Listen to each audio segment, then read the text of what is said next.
जननायक जनता party को join किया रीटा सिंह ने। कौन है रीटा सिंह? रीटा सिंह पूर्व जिला प्रमुख हैं,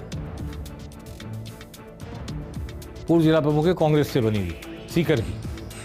कांग्रेस के वर्तमान विधायक दाता रामगढ़ से वीरेंद्र चौधरी की पत्नी है रीटा सिंह, यानी कि कांग्रेस विधायक की पत्नी जननायक जनता पार्टी में शामिल हो गई, वर्तमान विधायक की पत्नी। और इससे भी बड़ा परिचय उनका ये है कि चौधरी नारायण सिंह जो कांग्रेस के प्रदेश कांग्रेस अध्यक्ष रह चुके, 7 बार एमएलए रह चुके इसी दाता रामगढ़ से। उन्होंने 10 चुनाव लड़े, 3 चुनाव हारे। एक बार 77 का चुनाव जो लगभग कांग्रेस सभी जगह हार रही थी, वो हारा उन्होंने मदन सिंह से, ठाकुर मदन सिंह से। उसके अलावा एक अजय चौटाला ने उनको एक बार, जो सामने दिख रहे स्क्रीन पे, एक बार हराया था दाता रामगढ़ में, और एक बार सीपीएम के अबराराम में उनको हराया था। बाकी 7 बार वो विधायक रहे और एक बार उनका बेटा भी विधायक है वर्तमान। उनकी पुत्रवधू और वर्तमान विधायक की पत्नी रीटा सिंह जननायक जनता पार्टी चली गई है। अब जननायक जनता पार्टी बीजेपी के साथ गठबंधन करती है नहीं, ये भविष्य के गर्भ में है। जननायक जनता पार्टी तो होपफुल है कि जैसे हरियाणा में गठबंधन सरकार चल रही है, हालांकि वहाँ चुनाव के बाद का गठबंधन है। बीजेपी को स्पष्ट बहुमत नहीं मिला था, 40 सीट मिली थी, 46 चाहिए थी, 10 सीट जेजेपी के पास थी। तब डिप्टी सीएम बनाकर दुष्यंत चौटाला को गठबंधन सरकार बनाई। वहाँ चुनाव पूर्व का गठबंधन नहीं था। अब उम्मीद से है एनडीए की मीटिंग में बुलाए जाने के बाद अजय सिंह चौटाला की पार्टी कि उनको बुलाया जाएगा गठबंधन के लिए।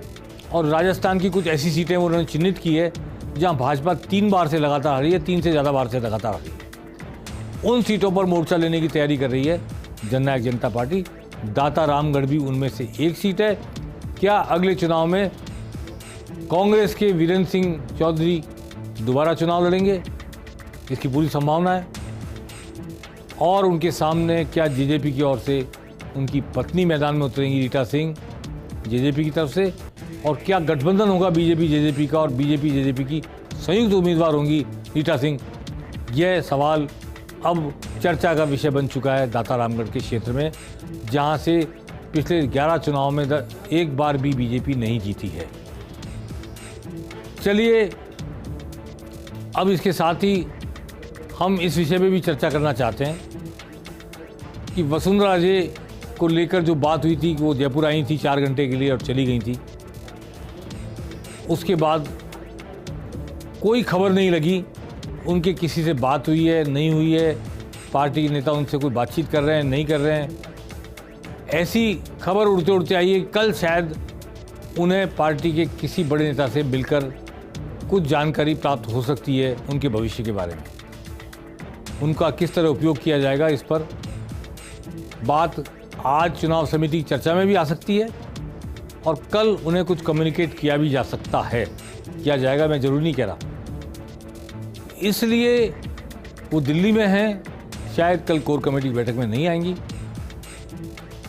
उनके नहीं आने का भी कोई मतलब खास नहीं है, क्योंकि अगर वो दिल्ली में होंगी और किसी बड़े नेता से उनकी मुलाकात तय होगी तो आना ना आना कोई फायदे नहीं रखता, कोई मायने नहीं रखता। लेकिन अब हाई टाइम आ गया है जब पूरा राजस्थान और राजस्थान का बीजेपी का कार्यकर्ता ये प्रतीक्षा कर रहा है कि वसुंधरा राजे की क्या पोजीशनिंग रहेगी चुनाव में। क्या उनको रिलोकेट किया जाएगा, कहीं पर रिपोजिशनिंग की जाएगी या नहीं की जाएगी, केवल राष्ट्रीय उपाध्यक्ष के नाते ही चुनाव में शामिल होंगी, या जैसा कि सुन रहे हैं 3 रैलियां निकलेंगी, 3 यात्राएं निकलेगी भाजपा में 2 सितंबर से शायद। एक का नेतृत्व राजेंद्र राठौड़ करेंगे, एक का सीपी जोशी करेंगे, एक का नेतृत्व वसुंधरा राजे कर लेंगी। ऐसा तो क्या वसुंधरा राजे को 3 नेताओं के साथ अपने आप की वर्चस्व को, अपनी प्रभुता को, अपने चुनावी आकर्षण और प्रभाव को बांटना मंजूर होगा? ये भी एक सवाल सियासती गलियारों में पूछा जा रहा है, जाना जा रहा है। तो पेनल्टी कॉर्नर में हम इस सब पर चर्चा करते रहेंगे, बताते भी रहेंगे आपको कि कब क्या हो रहा है, क्या होने वाला है। जितनी जानकारी छन के बाहर आएगी, जितने अंदरूनी सोर्सेज से पता लगेगी। बीजेपी की कोर समिति की बैठक कल होना प्रस्तावित है। आज बीजेपी की चुनाव समिति की बैठक हो रही दिल्ली में, केंद्रीय चुनाव समिति की बैठक, और उसमें ओम माथुर शामिल हैं, भूपेंद्र यादव शामिल हैं, जो हालांकि प्रभारी तो वो मध्य प्रदेश के हैं। ये एक बात समझ नहीं आ रही कि लोग टकटकी लगाकर केंद्रीय चुनाव समिति की तरफ क्यों देख रहे हैं। टिकट तो अभी बट नहीं रहे। चुनाव समिति कोई गठबंधन पर फैसला लेगी, चुनाव समिति कितनी सीटें लड़ेंगे उस पर फैसला लेगी, या किसके नेतृत्व में लड़ेंगे, या किसको क्या काम दिया जाएगा उस पर कोई फैसला लेगी। सारे वसुंधरा समर्थक टकटकी लगाकर केंद्रीय चुनाव समिति की बैठक की तरफ देख रहे हैं। जबकि राजस्थान में 3 दिन के दौरे पर आ रहे हैं अरुण सिंह, भाजपा के राष्ट्रीय महासचिव और राजस्थान के प्रभारी। और अरुण सिंह कोर समिति की बैठक कल प्रस्तावित है, उसमें हिस्सा लेंगे। कल खंडेलवाल महिला कॉलेज में नव मतदाता कार्यक्रम भी है, नव सदस्यता ग्रहण का कार्यक्रम भी है और 2-3 कार्यक्रम हैं कल भाजपा के। लेकिन कोर कमेटी की बैठक में क्या वसुंधरा राजे शामिल होती हैं, वो भी दिल्ली में हैं और उनके कल आने की कोई सूचना नहीं है। उनके आने की सूचना 18 या 19 तारीख को है, संभवतः 18 अगस्त को वो शाम तक आएंगी, ऐसा मुझे पता लगा है। कोर कमेटी से वो वीडियो कॉन्फ्रेंसिंग के जरिए जुड़ेंगी नहीं जुड़ेंगी अभी कह नहीं सकते, लेकिन बीजेपी की कल की बैठक से पता लगेगा कि हवा का रुख किस तरफ है। और कांग्रेस की भी 19 अगस्त को चुनाव समिति की बैठक हो रही है और चुनाव समिति की इस बैठक में 19 अगस्त को केसी वेणुगोपाल भी हिस्सा लेंगे, रंधावा भी हिस्सा लेंगे, जो राजस्थान के प्रभारी हैं वो भी हिस्सा लेंगे और केसी वेणुगोपाल के साथ गौरव गोगोई भी आ सकते हैं, इसकी पूरी संभावना बताई जा रही है। ये भी एक चुनाव को लेकर पॉलिटिकल डिस्कशन होगा। करीब 30 मेंबर, इसमें 29 मेंबर शामिल होंगे और 19 अगस्त को कांग्रेस भी अपनी बैठक करके आगे की रणनीति पर चर्चा करेगी। इधर एक नया प्रयोग करने जा रही है बीजेपी। उत्तराखंड, यूपी और गुजरात के 200 विधायक, सांसद नहीं 200 विधायक राजस्थान की 200 सीटों पर जाएंगे। वो वहाँ जाकर वहाँ की आबो हवा को मापेंगे, देखेंगे, जज करेंगे। वहाँ प्रशिक्षण भी देंगे कार्यकर्ताओं को, विधायकों को या पूर्व विधायकों को।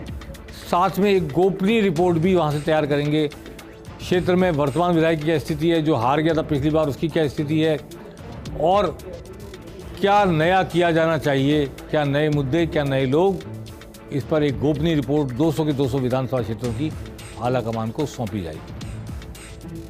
अब ये रिपोर्ट बहुत महत्वपूर्ण होगी और इसे गोपनीय भी रखा जाएगा। इसके आधार पर शायद आला कमान तय करेगा कि उसे किस दिशा में आगे बढ़ना है, किसके टिकट काटने, कितने टिकट काटने, कितने नए लोगों को टिकट देना। तो अब तेजी से हवा का रुख बदलने लगा है। अब तेजी से गर्मी आने लगी है। जैसे जैसे मौसम ठंडा होता चला जाएगा वैसे चुनावी गर्मी बढ़ती चली जाएगी। 15 अगस्त से एक दिन पहले 14 अगस्त को एक घटना हुई राजस्थान की राजनीति में। जननायक जनता पार्टी, जो हरियाणा में भाजपा के साथ गठबंधन सरकार चला रही है, इसके राष्ट्रीय अध्यक्ष हैं अजय सिंह चौटाला, जो 2 बार विधायक रह चुके हैं राजस्थान में, दाता रामगढ़ से और नोहर से।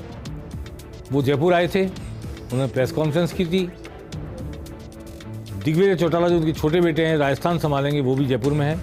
आज उन्होंने गिरफ्तारी भी दी छात्र संघ चुनाव की मांग को लेकर छात्रों के साथ विश्वविद्यालय के बाहर, राजस्थान विश्वविद्यालय के बाहर।